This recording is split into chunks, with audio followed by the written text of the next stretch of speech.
als Nederlands Centrum voor Handelsbevordering gesproken over een vervolg van de EMA-conferentie in 2013.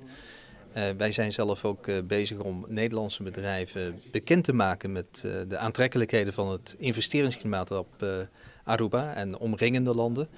Nou, en we zijn nu bezig om met hele concrete voorstellen te kijken hoe we de tweede EMA-conferentie kunnen organiseren.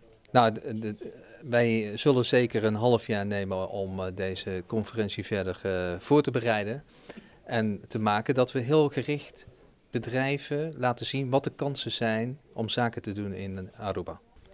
En de regering ondersteunen we heel graag, dus wij zijn als NCH ook een partij om Aruba te helpen. Ik denk dat de ervaringen prima waren en dat er een goede basis gelegd is om juist ook veel aandacht te besteden aan het vervolg. Want het is goed om contacten te leggen, maar we moeten nu echt bedrijven gaan helpen om tot contracten te komen.